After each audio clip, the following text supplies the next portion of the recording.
ಸತೀಶ್ ಜಾರಕಿಹೊಳಿ ನಿವಾಸದಲ್ಲಿ ಸರಣಿ ರಣತಂತ್ರ ಸಭೆಗಳು ನಡೀತಾ ಇದೆ.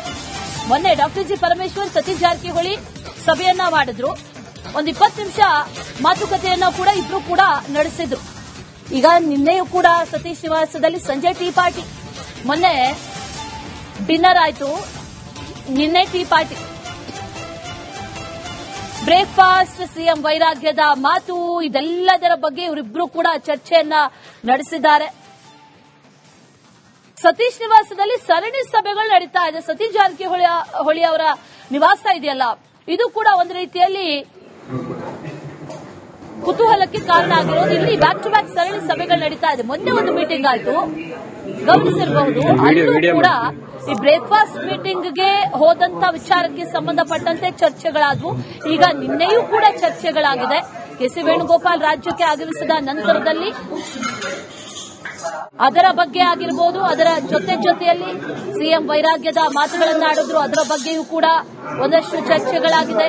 ಮುಂದೆ ಯಾವ ನಿರ್ಣಯವನ್ನ ಯಾವ ರೀತಿಯಾಗಿ ತೆಗೆದುಕೊಳ್ಬೇಕು, ಅದರ ಜೊತೆಯಲ್ಲಿ ಸಿಎಂ ಪರವಾಗಿ ನಿಲ್ಲುವಂತದ್ದಾಗಿರಬಹುದು ಅಥವಾ ಒಂದಷ್ಟು ವಿಚಾರಗಳ ಬಗ್ಗೆ ಸರಣಿ ಸಭೆಗಳಾಗಿದೆ ಅನ್ನುವಂತಹ ವಿಚಾರ. ಡೀಟೇಲ್ಸ್ ಅನ್ನ ಕೊಡ್ತಾರೆ ನಮ್ಮ ಪ್ರತಿನಿಧಿ ಅಭಿಷೇಕ್, ನೇರ ಸಂಪರ್ಕದಲ್ಲಿ ಜಾಯಿನ್ ಆಗ್ತಾ ಇದ್ದಾರೆ. ಅಭಿಷೇಕ್, ಗಮನಿಸ್ತಾ ಇದ್ದೀವಿ ರಾಜ್ಯದಲ್ಲಿ ಸದ್ಯಕ್ಕಂತೂ ಈ ಪಟ್ಟದ ಫೈಟ್ ಯಾವ ರೀತಿಯಾಗಿ ಕೊನೆ ಆಗುತ್ತೆ, ಯಾವ ರೀತಿಯಾಗಿ ನಿಲ್ಲುತ್ತೆ, ಯಾವಾಗ ಇದಕ್ಕೆ ಫುಲ್ ಸ್ಟಾಪ್ ಬೀಳುತ್ತೆ ಅನ್ನುವಂಥದ್ದು ಸದ್ಯಕ್ಕಿರುವಂತಹ ಕ್ವಶನ್ ಮಾರ್ಕ್. ಆದ್ರೆ ಇಲ್ಲಿ ನಡೀತಾ ಇರುವಂತಹ ಬೆಳವಣಿಗೆಗಳಿದೆಯಲ್ಲ, ಇದು ನಿಜಕ್ಕೂ ಕೂಡ ಬಹಳ ಕುತೂಹಲಕಾರಿಯಾಗಿದೆ. ಒಂದು ಸತೀಶ್ ಜಾರಕಿಹೊಳಿ ಅವರ ಮನೆಯಲ್ಲಿ ನಡೀತಾ ಇರುವಂತಹ ಬ್ಯಾಕ್ ಟು ಬ್ಯಾಕ್ ಮೀಟಿಂಗ್ಗಳು ಯಾವ ವಿಚಾರದ ಬಗ್ಗೆ ಚರ್ಚೆ ಮಾಡ್ತಾ ಇದ್ದಾರೆ ಅನ್ನುವಂಥದ್ದು ಸದ್ಯಕ್ಕಿರುವಂತಹ ಕುತೂಹಲ. ಏನೇನ್ ಡೀಟೇಲ್ಸ್ ಇದೆ ಇದ್ರ ಬಗ್ಗೆ ಅಭಿಷೇಕ್?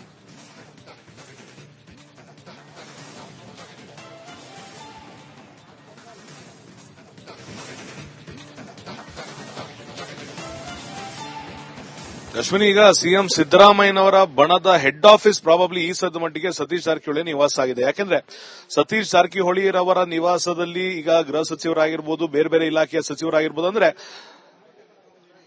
ಡಾಕ್ಟರ್ ಜಿ ಪರಮೇಶ್ವರ್ ಇರ್ಬೋದು, ದಿನೇಶ್ ಗುಂಡೂರಾವ್ ಇರ್ಬೋದು, ಎಚ್ ಸಿ ಮಹದೇವಪ್ಪ ಇರ್ಬೋದು, ಕೆಎನ್ ರಾಜಣ್ಣ ಇರ್ಬೋದು, ಪ್ರತಿಯೊಬ್ಬರು ಕೂಡ ಮೀಟ್ ಆಗ್ತಿರುವಂತದ್ದು ಸತೀಶ್ ಜಾರಕಿಹೊಳಿರವರ ನಿವಾಸದಲ್ಲಿ. ಈಗ ನಿನ್ನೆ ಮಂಗಳೂರಿಗೆ ಹೋಗಿದಂತಹ ಸಿದ್ದರಾಮಯ್ಯರವರ ಜೊತೆಲಿದ್ದಂತಹ ಸಚಿವರೆಲ್ಲ ಮತ್ತೆ ಈಗ ಸತೀಶ್ ಜಾರಕಿಹೊಳಿರವರ ನಿವಾಸದಲ್ಲಿ ಭೇಟಿಯಾಗಿದ್ದಾರೆ. ಭೇಟಿಯಾದಂತಹ ಸಂದರ್ಭದಲ್ಲಿ ಒಂದು 20 ನಿಮಿಷದ ಮಾತುಕತೆ. ರಾಜಕಾರಣಿಗಳಿದ್ದಾರೆ ಅಂದಾಗ ರಾಜಕಾರಣವನ್ನೇ ಮಾತನಾಡಿರ್ತಾರೆ. ಒಂದೆರಡು ಕನೆಕ್ಟ್ ಮಾಡಿ ನಾವು ನೋಡಬೇಕು ಅಂದ್ರೆ, ಬ್ರೇಕ್ಫಾಸ್ಟ್ ಮೀಟಿಂಗ್ ಡಿಸಿಎಂ ರವರ ಮನೆಯಲ್ಲಿ ಆದ ನಂತರ ಸಿದ್ದರಾಮಯ್ಯನವರು ಹೇಳಿದ್ರು, ಯಾವುದೇ ಕಾರಣಕ್ಕೂ ಡಿಕೆ ಶಿವಕುಮಾರ್ ಅವರು ಸಿಎಂ ಆಗಬೇಕು ಅನ್ನೋದನ್ನ ಹೈಕಮಾಂಡ್ ನಿರ್ಧಾರ ಮಾಡುತ್ತೆ ಅಂತ. ಅದಾಗಿ ಕೆಲವೇ ಗಂಟೆಗಳಲ್ಲಿ ಹೇಳ್ತಾರೆ ರಾಜಕೀಯ ಶಾಶ್ವತ ಅಲ್ಲ ಅಂತ. ಅಲ್ಲಿಗೆ ಅಧಿಕಾರದ ಗದ್ದುಗೆನ ಬಿಟ್ಕೊಡಕ್ ರೆಡಿ ಆಗಿದ್ದೀನಿ ಅಂತ ಮಾರ್ಮಿಕವಾಗಿ ಅವರು ಮಾತನಾಡಿದ್ರ ಅನ್ನೋ ಒಂದು ಸಂಶಯ ಮೂಡುವಂತರ ಬೆನ್ನಲ್ಲೇ ಹೈಕಮಾಂಡ್ ಕೂಡ ನಿರ್ಧಾರ ಮಾಡಿರುವಂತ ಚಾನ್ಸಸ್ ಇರುತ್ತೆ. ಯಾಕಂದ್ರೆ ನಿನ್ನೆ ಹೈಕಮಾಂಡ್ ಗಮನಕ್ಕೆ ಸಿದ್ದರಾಮಯ್ಯನವರು ಒಂದು ಮಾಹಿತಿಯನ್ನ ಕೊಟ್ಟಿದ್ದಾರೆ. ಇಡಿ ಕೇಸ್ ಇಲ್ಲ, ಐಟಿ ಕೇಸ್ ಇಲ್ಲ, ಯಾವುದೇ ವಿಚಾರದಲ್ಲೂ ಕೂಡ ನನ್ನ ವಿರುದ್ಧ ಆರೋಪ ಇಲ್ಲ, ನಾನು ಸರ್ಕಾರವನ್ನ ನಿಭಾಯಿಸಿಕೊಂಡು ಸಮರ್ಥವಾಗಿ ಹೋಗ್ತಾ ಇದ್ದೇನೆ, ಮಂತ್ರಿಮಂಡಲದಲ್ಲೂ ಕೂಡ ಯಾರಿಗೂ ಅಸಮಾಧಾನ ಇಲ್ಲ. ಇಂತಹ ಸಂದರ್ಭದಲ್ಲಿ ಅಧಿಕಾರ ಬದಲಾವಣೆ ಬೇಕಾ ಅನ್ನೋ ಒಂದು ಪ್ರಶ್ನೆಯನ್ನ ಹೈಕಮಾಂಡ್ ಮುಂದೆ ಇಟ್ಟಿರ್ತಾರೆ. ಒಂದ್ ವೇಳೆ ಎಐಸಿಸಿ ಅಥವಾ ಕಾಂಗ್ರೆಸ್ನ ಹೈಕಮಾಂಡ್ ಏನಾದರೂ ಅಧಿಕಾರ ಬದಲಾವಣೆ ಬೇಕೇ ಬೇಕು ಅನ್ನೋ ಒಂದು ಮಾತುಕತೆ ಆಗಿದ್ರೆ ಆ ಸದ್ಯದ ಮಟ್ಟಿಗೆ ಸಿದ್ದರಾಮಯ್ಯರವರ ಪರವಾಗಿರುವಂತಹ ಅಷ್ಟು ಜನ ಸಚಿವರು ಅಂದ್ರೆ ಡಾಕ್ಟರ್ ಜಿ ಪರಮೇಶ್ವರ ಇರಬಹುದು, ಸತೀಶ್ ಜಾರಕಿಹೊಳಿ ಇರಬಹುದು, ಎಚ್ ಸಿ ಮಹದೇವಪ್ಪನವರು ಇರಬಹುದು, ಇವರಷ್ಟು ಜನ ಹೈಕಮಾಂಡ್ ನ ಮನವೊಲಿಸುವಂತ ಪ್ರಯತ್ನವನ್ನ ಮಾಡ್ತಾರೆ. ಯಾವ ಕಾರಣಕ್ಕೆ ಸಿದ್ದರಾಮಯ್ಯರವರನ್ನ ಮುಂದುವರೆಸಬೇಕು, ಅಧಿಕಾರ ಬದಲಾವಣೆ ಸರ್ಕಾರದ ಮಧ್ಯದಲ್ಲಿ ಯಾಕೆ ಬೇಡ ಅಂತ. ಇದಾದ ನಂತರ ಒಂದು ವೇಳೆ ಅಧಿಕಾರ ಬದಲಾವಣೆ ಆಗಲೇಬೇಕು, ಸಿಎಂ ಸಿದ್ದರಾಮಯ್ಯರವರನ್ನ ಕೆಳಗೆ ಇಳಿಸಲೇಬೇಕು ಅಂದ್ರೆ ಮುಂದಿನ ಸಿಎಂ ಯಾರಾಗಬೇಕು ಅನ್ನೋ ಒಂದು ಮನವಿಯನ್ನ ಹೈಕಮಾಂಡ್ ಮುಂದೆ ಇಡೋದಕ್ಕೆ ಮಾತುಕತೆ ನಡೆಸಿರುವಂತದ್ದು. ಎರಡು ಬಣಗಳ ಮಾತುಕತೆಯನ್ನ ನಾವು ನೋಡಿದ್ವಿ. ಒಕ್ಕಲಿಗ ಸಿಎಂ ಆಗಬೇಕು ಅಂತ ಡಿಕೆ ಶಿವಕುಮಾರ್ ಅವರ ಪರವಾಗಿರುವಂತಹ ಬಣ ಮಾತನಾಡ್ತಿದ್ರೆ, ಅಹಿಂದ ನಾಯಕ ಮುಂದುವರಿಬೇಕು ಅನ್ನೋದು ಸಿದ್ದರಾಮಯ್ಯ ಹಾಗೂ ಇತರೆ ಶಾಸಕರ ಸಚಿವರ ಅಭಿಪ್ರಾಯ ಆಗಿರೋದ್ರಿಂದ ಖಂಡಿತವಾಗಿಯೂ ಈ ಬ್ರೇಕ್ಫಾಸ್ಟ್ ಮೀಟಿಂಗ್ಗಳು, ಈ ಒಂದು ಡಿನ್ನರ್ ಮೀಟಿಂಗ್ಗಳು, ಈ ಒಂದು ಟೀ ಟೈಮ್ ಮೀಟಿಂಗ್ಗಳು ಕಂಟಿನ್ಯೂ ಆಗ್ತಾ ಹೋಗುತ್ತೆ. ತಾರ್ಕಿಕ ಅಂತ್ಯ ಪ್ರಾಬಬ್ಲಿ ಮಾರ್ಚ್ ಅಥವಾ ಏಪ್ರಿಲ್ ನಲ್ಲಿ ನಾವು ನೋಡೋದಕ್ಕೆ ಸಿಗುವಂತ ಚಾನ್ಸಸ್ ಇರುವಂತದ್ದು. Ashwini, all right Abhishek, thank you ಡೀಟೇಲ್ಸ್ಗೆ.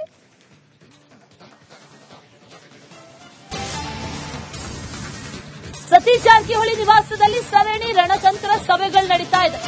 ಮೊನ್ನೆ ಡಾಕ್ಟರ್ ಜಿ ಪರಮೇಶ್ವರ್ ಸತೀಶ್ ಜಾರಕಿಹೊಳಿ ಸಭೆಯನ್ನ ಮಾಡಿದ್ರು. ಒಂದು 20 ನಿಮಿಷ ಮಾತುಕತೆಯನ್ನ ಕೂಡ ಇಬ್ರು ಕೂಡ ನಡೆಸಿದ್ರು. ಈಗ ನಿನ್ನೆಯೂ ಕೂಡ ಸತೀಶ್ ನಿವಾಸದಲ್ಲಿ ಸಂಜೆ ಟೀ ಪಾರ್ಟಿ, ಮೊನ್ನೆ ಡಿನ್ನರ್ ಆಯ್ತು, ನಿನ್ನೆ ಟೀ ಪಾರ್ಟಿ, ಬ್ರೇಕ್ಫಾಸ್ಟ್, ಸಿಎಂ ವೈರಾಗ್ಯದ ಮಾತು, ಇದೆಲ್ಲದರ ಬಗ್ಗೆ ಇವರಿಬ್ರು ಕೂಡ ಚರ್ಚೆಯನ್ನ ನಡೆಸಿದ್ದಾರೆ. ಸತೀಶ್ ನಿವಾಸದಲ್ಲಿ ಸರಣಿ ಸಭೆಗಳು ನಡೀತಾ ಇದೆ. ಸತೀಶ್ ಜಾರಕಿಹೊಳಿ ಅವರ ನಿವಾಸ ಇದೆಯಲ್ಲ, ಇದು ಕೂಡ ಒಂದು ರೀತಿಯಲ್ಲಿ ಕುತೂಹಲಕ್ಕೆ ಕಾರಣ ಆಗಿರೋದು. ಇಲ್ಲಿ ಬ್ಯಾಕ್ ಟು ಬ್ಯಾಕ್ ಸರಣಿ ಸಭೆಗಳು ನಡೀತಾ ಇದೆ. ಮೊನ್ನೆ ಒಂದು ಮೀಟಿಂಗ್ ಆಯ್ತು, ಗಮನಿಸಿರಬಹುದು. ಅಲ್ಲೂ ಕೂಡ ಈ ಬ್ರೇಕ್ಫಾಸ್ಟ್ ಮೀಟಿಂಗ್ಗೆ ಹೋದಂತ ವಿಚಾರಕ್ಕೆ ಸಂಬಂಧಪಟ್ಟಂತೆ ಚರ್ಚೆಗಳಾದವು. ಈಗ ನಿನ್ನೆಯೂ ಕೂಡ ಚರ್ಚೆಗಳಾಗಿದೆ. ಕೆ.ಸಿ. ವೇಣುಗೋಪಾಲ್ ರಾಜ್ಯಕ್ಕೆ ಆಗಮಿಸಿದ ನಂತರದಲ್ಲಿ ಅದರ ಬಗ್ಗೆ ಆಗಿರಬಹುದು, ಅದರ ಜೊತೆಯಲ್ಲಿ ಸಿಎಂ ವೈರಾಗ್ಯದ ಮಾತುಗಳನ್ನಾಡಿದ್ರು, ಅದರ ಬಗ್ಗೆಯೂ ಕೂಡ ಒಂದಷ್ಟು ಚರ್ಚೆಗಳಾಗಿದೆ. ಮುಂದೆ ಯಾವ ನಿರ್ಣಯವನ್ನ ಯಾವ ರೀತಿಯಾಗಿ ತೆಗೆದುಕೊಳ್ಬೇಕು, ಅದರ ಜೊತೆಯಲ್ಲಿ ಸಿಎಂ ಪರವಾಗಿ ನಿಲ್ಲುವಂತದ್ದಾಗಿರಬಹುದು ಅಥವಾ ಒಂದಷ್ಟು ವಿಚಾರಗಳ ಬಗ್ಗೆ ಸರಣಿ ಸಭೆಗಳಾಗಿದೆ ಅನ್ನುವಂತ ವಿಚಾರ. ಡೀಟೇಲ್ಸ್ ಅನ್ನ ಕೊಡ್ತಾರೆ ನಮ್ಮ ಪ್ರತಿನಿಧಿ ಅಭಿಷೇಕ್, ನೇರ ಸಂಪರ್ಕದಲ್ಲಿ ಜಾಯಿನ್ ಆಗ್ತಾ ಇದ್ದಾರೆ. ಅಭಿಷೇಕ್, ಗಮನಿಸ್ತಾ ಇದ್ದೀವಿ, ರಾಜ್ಯದಲ್ಲಿ ಸದ್ಯಕ್ಕಂತೂ ಈ ಪಟ್ಟದ ಫೈಟ್ ಯಾವ ರೀತಿಯಾಗಿ ಕೊನೆ ಆಗುತ್ತೆ, ಯಾವ ರೀತಿಯಾಗಿ ನಿಲ್ಲುತ್ತೆ, ಯಾವಾಗ ಇದಕ್ಕೆ ಫುಲ್ ಸ್ಟಾಪ್ ಬೀಳುತ್ತೆ ಅನ್ನುವಂಥದ್ದು ಸದ್ಯಕ್ಕಿರುವಂತಹ ಕ್ವಶನ್ ಮಾರ್ಕ್. ಆದ್ರೆ ಇಲ್ಲಿ ನಡೀತಾ ಇರುವಂತಹ ಬೆಳವಣಿಗೆಗಳಿದೆಯಲ್ಲ, ಇದು ನಿಜಕ್ಕೂ ಕೂಡ ಬಹಳ ಕುತೂಹಲಕಾರಿಯಾಗಿದೆ. ಒಂದು ಸತೀಶ್ ಜಾರಕಿಹೊಳಿ ಅವರ ಮನೆಯಲ್ಲಿ ನಡೀತಾ ಇರುವಂತಹ ಬ್ಯಾಕ್ ಟು ಬ್ಯಾಕ್ ಮೀಟಿಂಗ್ಗಳು ಯಾವ ವಿಚಾರದ ಬಗ್ಗೆ ಚರ್ಚೆ ಮಾಡ್ತಾ ಇದ್ದಾರೆ ಅನ್ನುವಂಥದ್ದು ಸದ್ಯಕ್ಕಿರುವಂತಹ ಕುತೂಹಲ. ಏನೇನ್ ಡೀಟೇಲ್ಸ್ ಇದೆ ಇದ್ರ ಬಗ್ಗೆ ಅಭಿಷೇಕ್?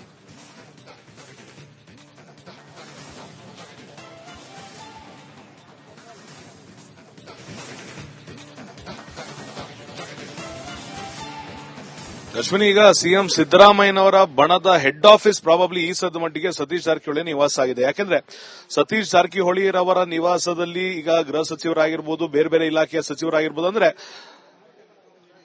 ಡಾಕ್ಟರ್ ಜಿ ಪರಮೇಶ್ವರ ಇರ್ಬೋದು, ದಿನೇಶ್ ಗುಂಡೂರಾವ್ ಇರ್ಬೋದು, ಎಚ್ ಸಿ ಮಹದೇವಪ್ಪ ಇರ್ಬೋದು, ಕೆಎನ್ ರಾಜಣ್ಣ ಇರ್ಬೋದು, ಪ್ರತಿಯೊಬ್ಬರು ಕೂಡ ಮೀಟ್ ಆಗ್ತಿರುವಂತದ್ದು ಸತೀಶ್ ಜಾರಕಿಹೊಳಿರವರ ನಿವಾಸದಲ್ಲಿ. ಈಗ ನಿನ್ನೆ ಮಂಗಳೂರಿನಿಗೆ ಹೋಗಿದಂತ ಸಿದ್ದರಾಮಯ್ಯರವರ ಜೊತೆಲಿದ್ದಂತ ಸಚಿವರೆಲ್ಲ ಮತ್ತೆ ಈಗ ಸತೀಶ್ ಜಾರಕಿಹೊಳಿರವರ ನಿವಾಸದಲ್ಲಿ ಭೇಟಿಯಾಗಿದ್ದಾರೆ. ಭೇಟಿಯಾದಂತ ಸಂದರ್ಭದಲ್ಲಿ ಒಂದು 20 ನಿಮಿಷದ ಮಾತುಕತೆ. ರಾಜಕಾರಣಿಗಳಿದ್ದಾರೆ ಅಂದಾಗ ರಾಜಕಾರಣವನ್ನೇ ಮಾತನಾಡಿರ್ತಾರೆ.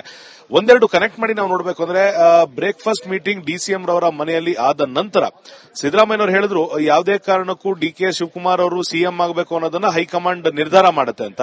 ಅದಾಗಿ ಕೆಲವೇ ಗಂಟೆಗಳಲ್ಲಿ ಹೇಳ್ತಾರೆ ರಾಜಕೀಯ ಶಾಶ್ವತ ಅಲ್ಲ ಅಂತ. ಅಲ್ಲಿಗೆ ಅಧಿಕಾರದ ಗದ್ದುಗೆನ ಬಿಟ್ಕೊಡಕ್ ರೆಡಿ ಆಗಿದ್ದೀನಿ ಅಂತ ಮಾರ್ಮಿಕವಾಗಿ ಅವ್ರು ಮಾತನಾಡಿದ್ರ ಅನ್ನೋ ಒಂದು ಸಂಶಯ ಮೂಡುವಂತರ ಬೆನ್ನಲ್ಲೇ ಹೈಕಮಾಂಡ್ ಕೂಡ ನಿರ್ಧಾರ ಮಾಡಿರುವಂತ ಚಾನ್ಸಸ್ ಇರುತ್ತೆ. ಯಾಕಂದ್ರೆ ನಿನ್ನೆ ಹೈಕಮಾಂಡ್ ಗಮನಕ್ಕೆ ಸಿದ್ದರಾಮಯ್ಯನವರು ಒಂದು ಮಾಹಿತಿಯನ್ನ ಕೊಟ್ಟಿದ್ದಾರೆ. ಇಡಿ ಕೇಸ್ ಇಲ್ಲ, ಐಟಿ ಕೇಸ್ ಇಲ್ಲ, ಯಾವುದೇ ವಿಚಾರದಲ್ಲೂ ಕೂಡ ನನ್ನ ವಿರುದ್ಧ ಆರೋಪ ಇಲ್ಲ, ನಾನು ಸರ್ಕಾರವನ್ನ ನಿಭಾಯಿಸಿಕೊಂಡು ಸಮರ್ಥವಾಗಿ ಹೋಗ್ತಾ ಇದ್ದೇನೆ, ಮಂತ್ರಿಮಂಡಲದಲ್ಲೂ ಕೂಡ ಯಾರಿಗೂ ಅಸಮಾಧಾನ ಇಲ್ಲ. ಇಂತಹ ಸಂದರ್ಭದಲ್ಲಿ ಅಧಿಕಾರ ಬದಲಾವಣೆ ಬೇಕಾ ಅನ್ನೋ ಒಂದು ಪ್ರಶ್ನೆಯನ್ನ ಹೈಕಮಾಂಡ್ ಮುಂದೆ ಇಟ್ಟಿರ್ತಾರೆ. ಒಂದ್ ವೇಳೆ ಎಐಸಿಸಿ ಅಥವಾ ಕಾಂಗ್ರೆಸ್ನ ಹೈಕಮಾಂಡ್ ಏನಾದರೂ ಅಧಿಕಾರ ಬದಲಾವಣೆ ಬೇಕೇ ಬೇಕು ಅನ್ನೋ ಒಂದು ಮಾತುಕತೆ ಆಗಿದ್ರೆ ಆ ಸದ್ಯದ ಮಟ್ಟಿಗೆ ಸಿದ್ದರಾಮಯ್ಯನವರ ಪರವಾಗಿರುವಂತಹ ಅಷ್ಟು ಜನ ಸಚಿವರು ಅಂದ್ರೆ ಡಾಕ್ಟರ್ ಜಿ ಪರಮೇಶ್ವರ ಇರಬಹುದು, ಸತೀಶ್ ಜಾರಕಿಹೊಳಿ ಇರಬಹುದು, ಎಚ್ ಸಿ ಮಹದೇವಪ್ಪನವರು ಇರಬಹುದು, ಇವರಷ್ಟು ಜನ ಹೈಕಮಾಂಡ್ ನ ಮನವೊಲಿಸುವಂತ ಪ್ರಯತ್ನವನ್ನ ಮಾಡ್ತಾರೆ. ಯಾವ ಕಾರಣಕ್ಕೆ ಸಿದ್ದರಾಮಯ್ಯರವರನ್ನ ಮುಂದುವರಿಸಬೇಕು, ಅಧಿಕಾರ ಬದಲಾವಣೆ ಸರ್ಕಾರದ ಮಧ್ಯದಲ್ಲಿ ಯಾಕೆ ಬೇಡ ಅಂತ.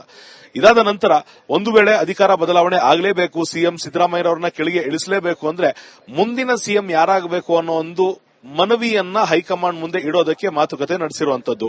ಎರಡು ಬಣಗಳ ಮಾತುಕತೆಯನ್ನ ನಾವು ನೋಡಿದ್ವಿ. ಒಕ್ಕಲಿಗ ಸಿಎಂ ಆಗಬೇಕು ಅಂತ ಡಿಕೆ ಶಿವಕುಮಾರ್ ಅವರ ಪರವಾಗಿರುವಂತಹ ಬಣ ಮಾತನಾಡ್ತಿದ್ರೆ, ಅಹಿಂದ ನಾಯಕ ಮುಂದುವರಿಬೇಕು ಅನ್ನೋದು ಸಿದ್ದರಾಮಯ್ಯ ಹಾಗೂ ಇತರ ಶಾಸಕರ ಸಚಿವರ ಅಭಿಪ್ರಾಯ ಆಗಿರೋದ್ರಿಂದ ಖಂಡಿತವಾಗಿಯೂ ಈ ಬ್ರೇಕ್ಫಾಸ್ಟ್ ಮೀಟಿಂಗ್ಗಳು, ಈ ಒಂದು ಡಿನ್ನರ್ ಮೀಟಿಂಗ್ಗಳು, ಈ ಒಂದು ಟೀ ಟೈಮ್ ಮೀಟಿಂಗ್ಗಳು ಕಂಟಿನ್ಯೂ ಆಗ್ತಾ ಹೋಗುತ್ತೆ. ತಾರ್ಕಿಕ ಅಂತ್ಯ ಪ್ರಾಬಬ್ಲಿ ಮಾರ್ಚ್ ಅಥವಾ ಏಪ್ರಿಲ್ ನಲ್ಲಿ ನಾವು ನೋಡೋದಕ್ಕೆ ಸಿಗುವಂತ ಚಾನ್ಸಸ್ ಇರುವಂತದ್ದು. Ashwini, all right Abhishek, thank you ಡೀಟೇಲ್ಸ್ಗೆ.